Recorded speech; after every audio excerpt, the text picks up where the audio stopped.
des femmes Tareya ont tour à tour fait l'éloge du Parti Rose devant une foule de militants et sympathisants. Le représentant des leaders de la mouvance pour la renaissance du Niger, Albade Abouba, n'a pas dérogé à cette règle.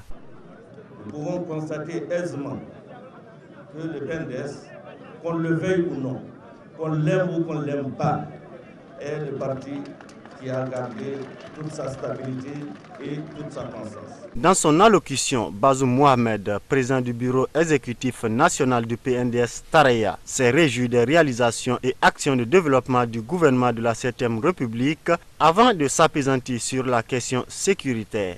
Permettez-moi d'exprimer mes sentiments de grande fierté au lendemain de la grande victoire que vient de remporter en ce début d'année nos forces contre les terroristes de Boko Haram dans les îles du lac Tchad.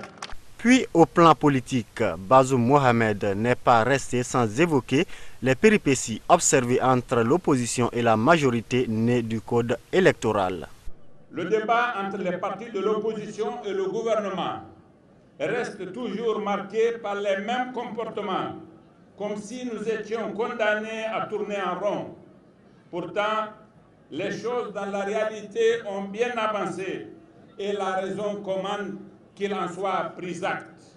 Comme vous pouvez le constater, il n'y a rien qui aurait pu empêcher que les partis politiques s'entendent à l'occasion de leur dernière discussion, sauf la volonté obstinée des partis de l'opposition de refuser tout accord sur une question de portée symbolique aussi forte que les élections.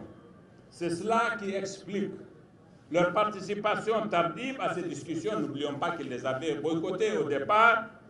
Et c'est ça qui explique aussi l'introduction par eux du faux débat relatif à l'article 8 du Code électoral, alors que jusqu'à une date récente, ils ignoraient même l'existence de cet article. Pourtant, comme reprise du Code pénal, il a toujours figuré tel quel dans toutes nos lois électorales depuis celle de 1992.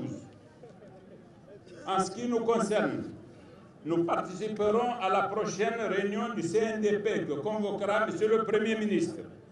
Et à cette occasion, nous validerons toutes les réformes préconisées par le comité ad hoc sur lesquelles nous nous étions entendus pratiquement avec les partis de l'opposition.